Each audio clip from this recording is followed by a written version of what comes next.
শীতের দুপুরে নিজের শৈশবকে আবার ফেরত পেতে মেয়ের হাত ধরে চলে এলাম ময়দান মেট্রোর একদম কাছে বিড়লা প্ল্যানেটেরিয়ামে। 120 টাকা পার হেড টিকিট কেটে দাঁড়িয়ে পড়লাম লম্বা লাইনে। এরপর আস্তে আস্তে লাইন এগোতে শুরু করলেই আমরা ঢুকে পড়লাম এশিয়ার লার্জেস্ট বিড়লা প্ল্যানেটেরিয়াম কলকাতায়। ভেতরে অ্যাম্বিয়েন্সটা দারুণ ছিল, বাট ভিডিওগ্রাফি অ্যালাউড ছিল না বলে শোটা তুলতে পারিনি। তো এরপর শো শেষ হয়ে যাওয়ার পরে চলে গেলাম পাশের একটা গ্যালারিতে। গ্যালারিটা খুব সুন্দর, বিভিন্ন অ্যাস্ট্রোনমিক্যাল জিনিস এখানে এলইডি টিভিতে শো হচ্ছিল, সেগুলো দেখতে দেখতে চলে গেলাম পাশের একটা রুমে। সেই রুমে খুব সুন্দর একটা চাঁদের একটা স্ট্রাকচার তৈরি করা ছিল, এছাড়া অনেক ডিটেলসও তার ব্যাপারে দেওয়া ছিল।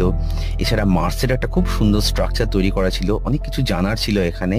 আর সব থেকে ভালো ছিল এখানে একটা জায়গা যেখানে বিভিন্ন প্ল্যানেটে তোমার কত ওয়েট হবে সেটা তোমরা দেখতে পাবে। তো এইগুলো দেখার পরেই আমরা বেরিয়ে গেলাম আস্তে আস্তে, আর বাইরে গিয়ে দেখলাম কার্ল জেইসের একটা অনেক পুরনো লেন্স।